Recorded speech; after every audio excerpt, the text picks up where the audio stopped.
working with them. And he has this final remarkable quote. Just listen to it as I read it out. Do you know what he says? He says, food is a political weapon. Africa's foremost defense is self-sufficiency in food. Tito, your remarks to some of the comments that have been shared and what I've shared. Go ahead.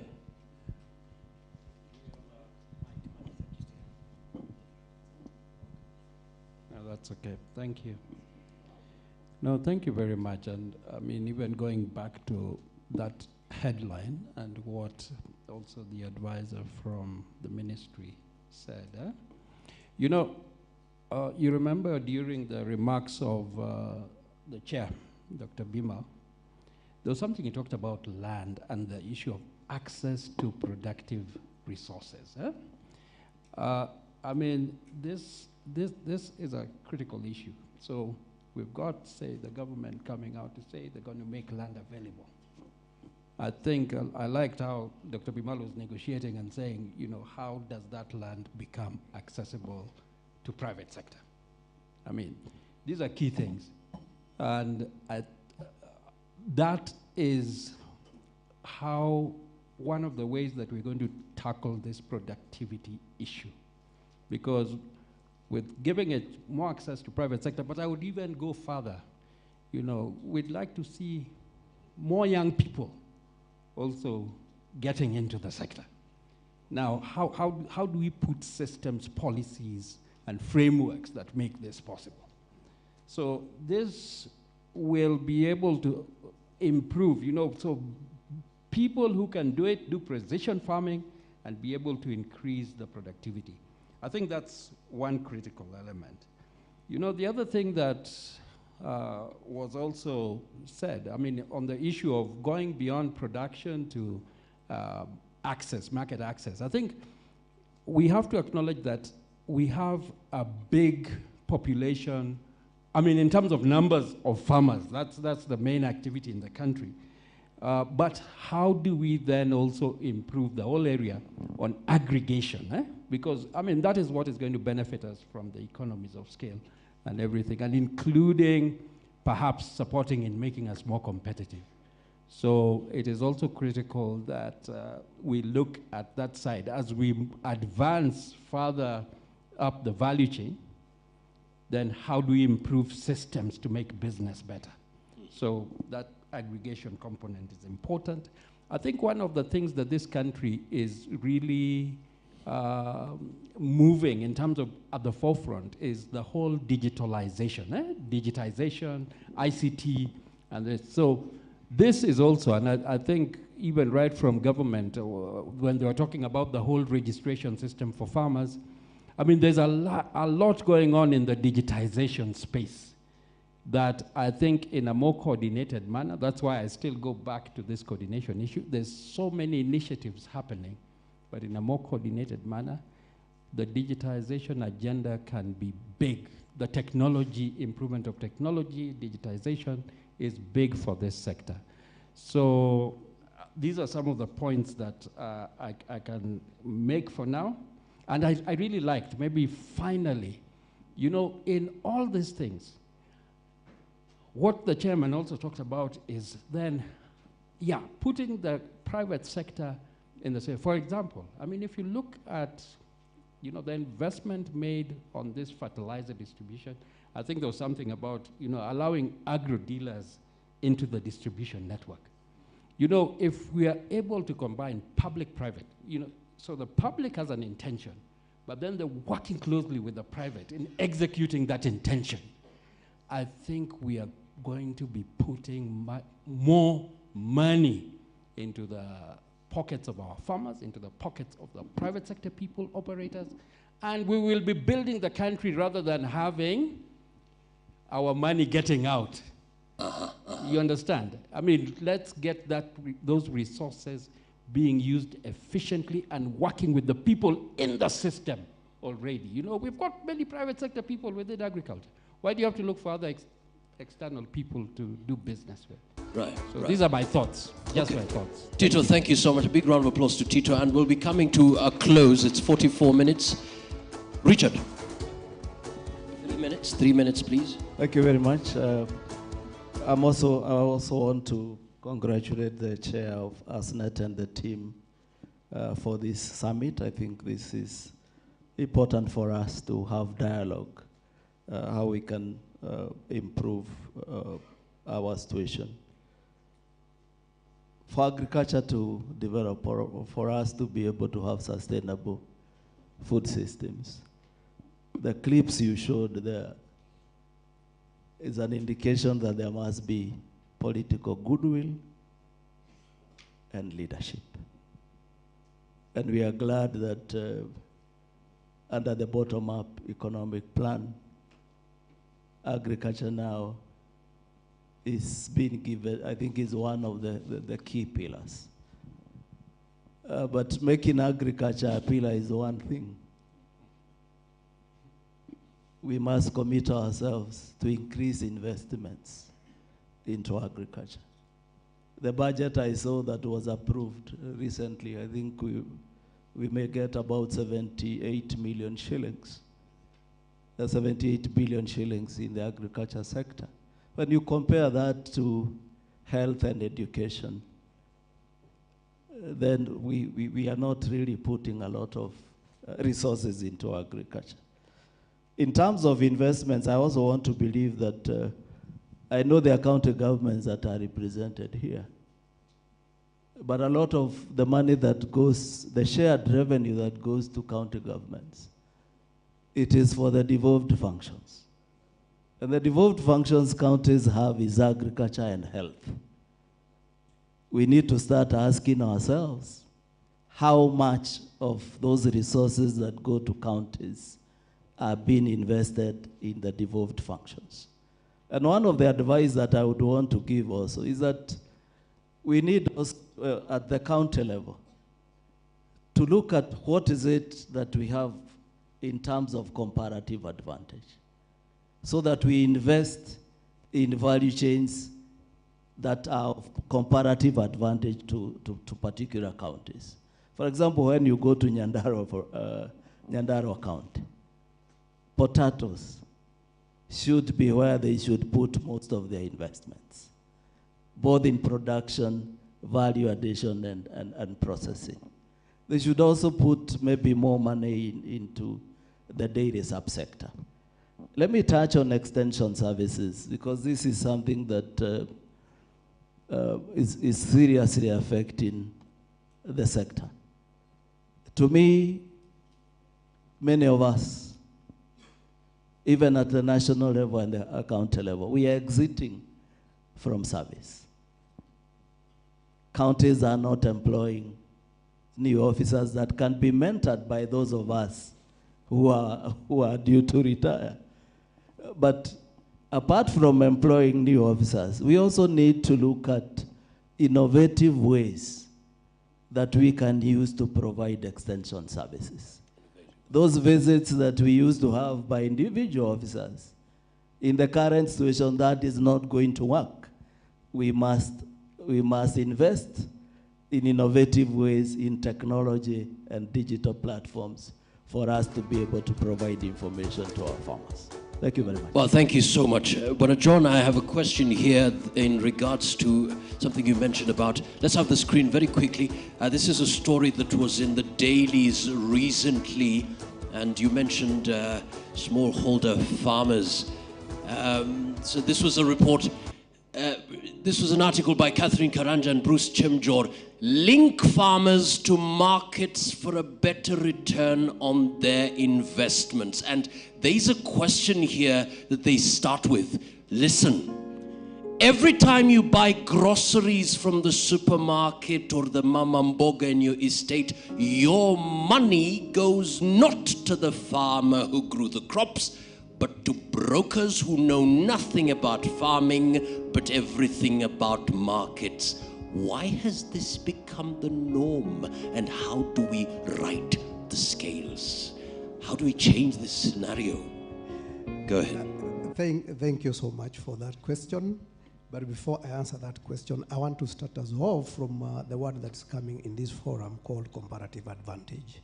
When you mention comparative advantage, then you must be mentioning about trade because what you have comparative advantage on, you have now to trade with the other one so that you exchange goods and services. Right. Now, coming to what you presented earlier in the area of resilience, I want to mention this. You can only be self-sufficient in one commodity, but food system is about more commodities than just one. So you have to trade with others to get what you don't have. Therefore, we would like to encourage a market pull rather than a production push. And that's what I'm trying to say is, can you invite others so that we plan as government so that the Department of Trade, they are able to promote what we produce so that we are able to capture that market. Then when the producers are producing, they are guaranteed of a market rather than producing and looking for the market where we have a lot of perishable products in the country. Now, all right, just before you move on, you're so excited here. Hope, more hope. Tell us, what's happening? He's speaking the right thing. Good for you. I'm going to reach you out. Thank you. He's saying, it's the market. You don't have to grow, but can you access it cheaply? It's simple as that. Can I grow cotton, sell it in reduced cost, sell it, and buy maize cheaply? That's the whole game. Go ahead. I move to your question. In food system resilience, we are talking about so many actors. One of the actors is the farmer, the producer, and he's only concerned about farming. There is somebody else to take to the market.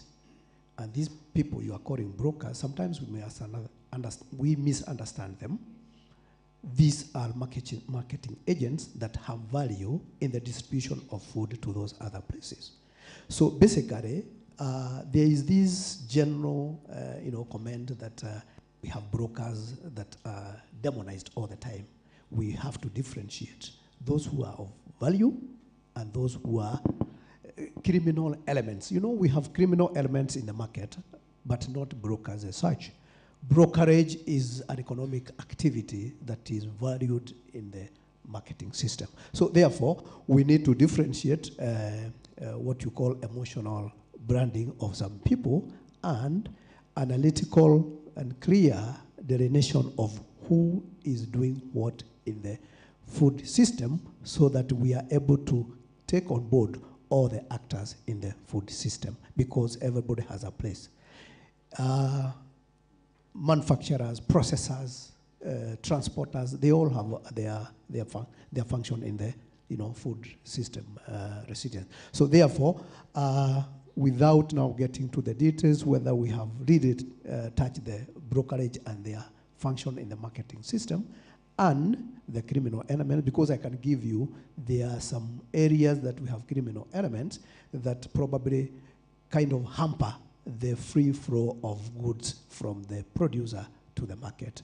Then that's the time we can deal with that because we have the social aspect where we can improve and have a discussion with everybody who is participating in the market. Then we get the efficiency in the system. Thank you. All right, thank you so much. A big round of applause to Bwana John. As we come to a close, Dr. Bimal, very successful, and I'm wondering, how can we leverage on the fact that we have a number of people who are well endowed in terms of wealth in the country? And just to pick it, let's have the video. This is Aliko Dangote, who was not in agriculture at one particular time, but now investing in agriculture. Let's have the video. Let's have that video. We have 60% of the world's arable land. When you look at the estimation by one of either McKinsey, you'll see that by 2050, the demand on food alone will go up by 110%. So with that, all what you need to do in Africa is to now tilt back and focus on manufacturing and agriculture. A company like ours, we were never ever interested in agriculture. But right now, we have moved into agriculture. So what we want to do is that rather than being exporters of raw materials, we now want to be exporters of finished products. And that is how now we can enrich our people. Our farmers will become rich. And, then people will now become interested in agriculture. How do we build that culture? Bring all the resourced people together so that we can push our agricultural sector forward? Yeah, it's $1 million question. It's a tough question to answer. But I will give you some interesting statistics. One, it's if you look at all, historically, the richest people in this world have always been industrialists or manufacturing. It's where the money is. It's not, you will very rarely find a very rich farmer, and that's a fact. And somebody mentioned about brokers, and he said they use it as a dirty word, but I think brokers are clever businessmen. You know, whether we like it or not, if you're growing something and you don't have a market, then why are you growing it? You know, it's a guy in the middle who's thinking it through, and I'm sure lots of us are businessmen, and then you could call yourself a broker as well, right? So unfortunately, in this country, it's become a dirty word, but brokers link farmers to markets, whether we like it or not. And the guys who are really clever and the guys who are really making money are linking it together. So if you look at the big farms, for instance, if you look at the flamingos of this world, they grow and they find their markets and they distribute. The guy who does that will make the money because he's making money at every single stage. And that's where we need to head towards. And again, it's my same thing. It's about added value and market driven. You've got to find a way of adding value to your produce. If you look at my friend, the potato grower, I'll give you an example of potatoes, which is a classic. I know the chairman of the Potato Association is here. I'll give you an example, which will shock your mind. You buy a sack of potatoes for 2,500. In fact, yesterday I heard you can buy a sack of potatoes, 50 kilos, for 1,800 shillings. If you have a pen, write this down, 1,800 shillings for a 50-kilo bag. You go to KFC or you go to a chip shop and you buy a little packet of chips for 250 grams. How much are you paying? About 250, 300 shillings for a packet of chips, right? Can you imagine what the farmer has lost? He sold his 50-kilo sack of potatoes for 1,800 shillings. You go to the chip shop just down the road, less than a kilometer away, you're buying the same chips for this many chips at KFC for 250 shillings. Massive erosion of value. But the guy who did the thing in the middle made the fortune. So yesterday, if you look at what happened, the first potato processing factory was launched. We have now a first investor in Kenya who's now will buy potatoes, chop them up into chip sizes and freeze them, and we'll be able to distribute them throughout the country.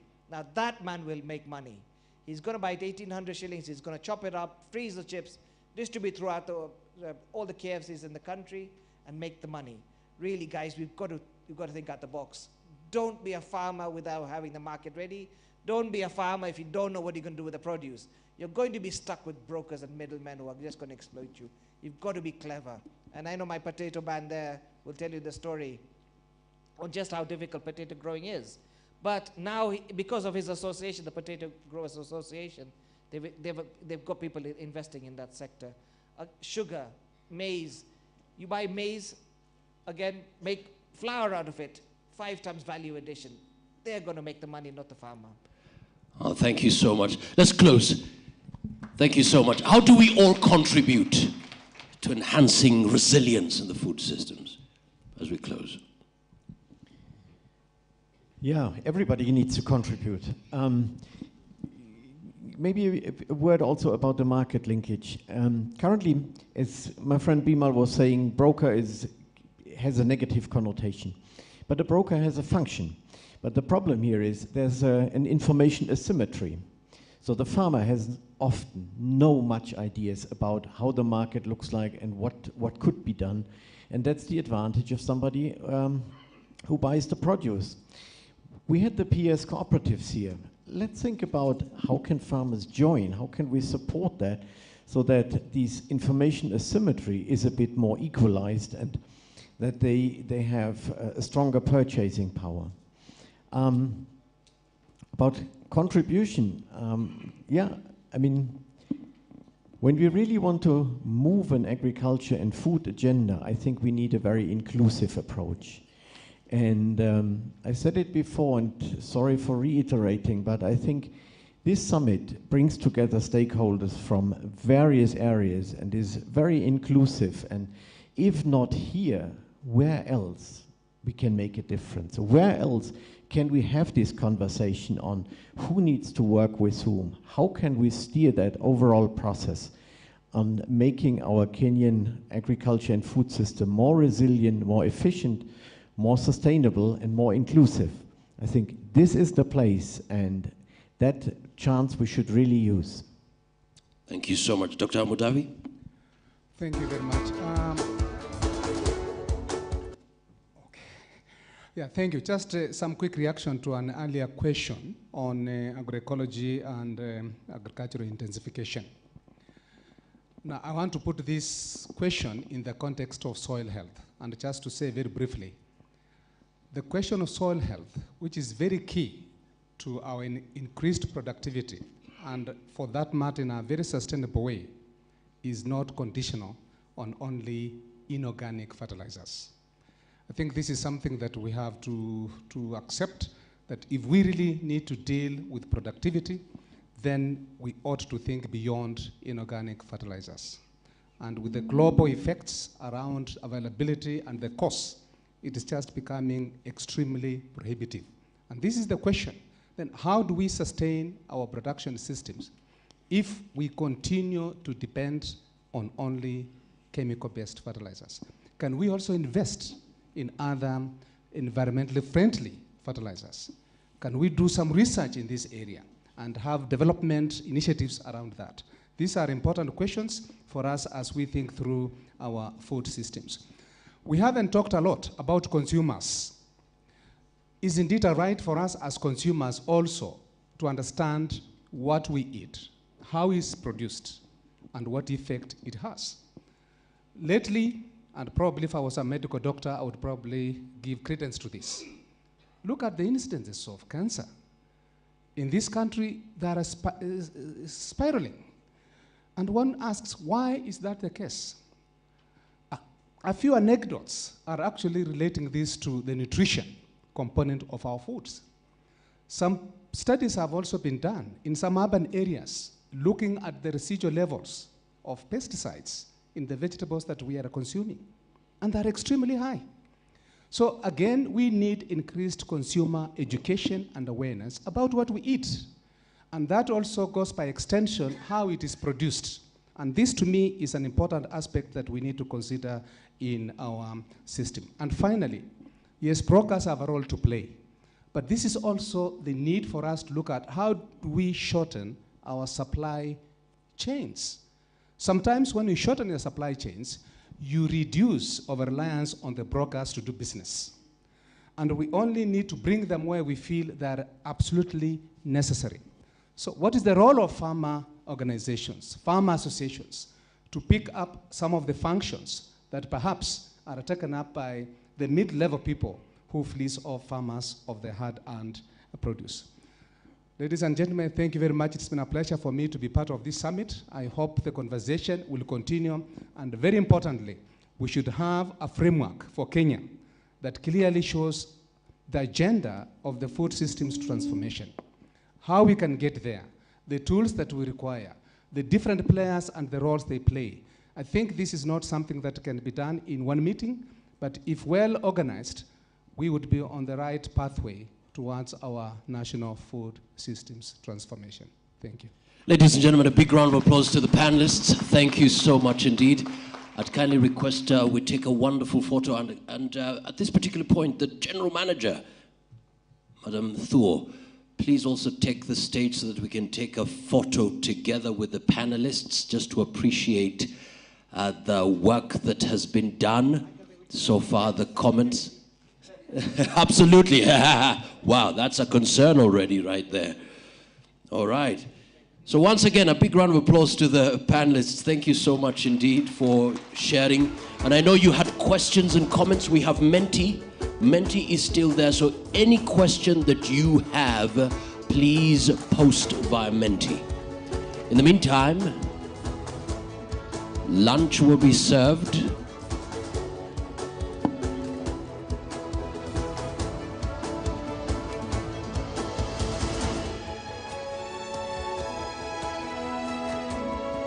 Excellent, excellent.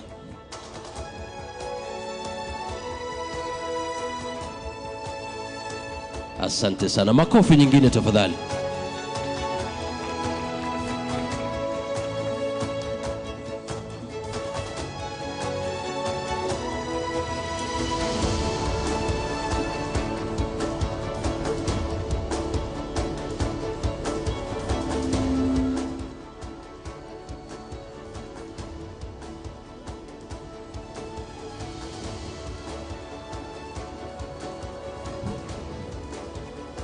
Ladies and gentlemen, asante sana. We will now break for our lunch.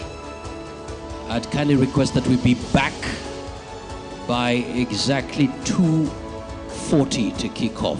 So we just have about 35 minutes. 35 minutes, ladies and gentlemen. Please come back. The timer will be on. The timer will be on the screen, just to guide us through. 35 minutes, counting.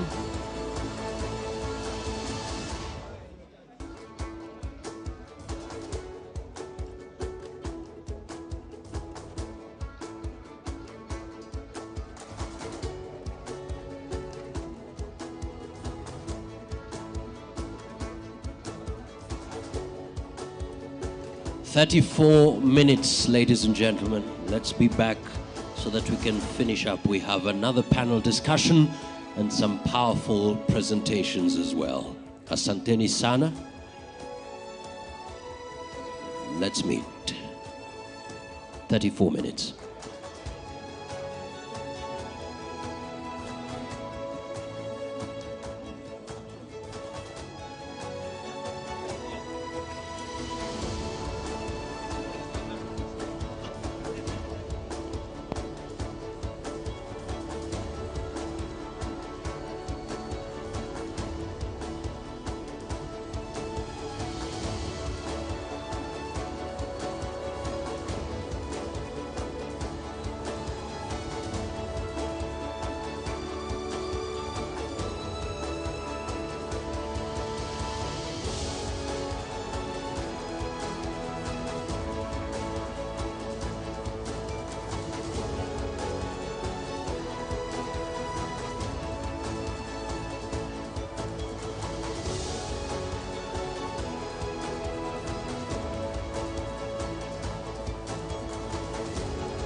Thank you.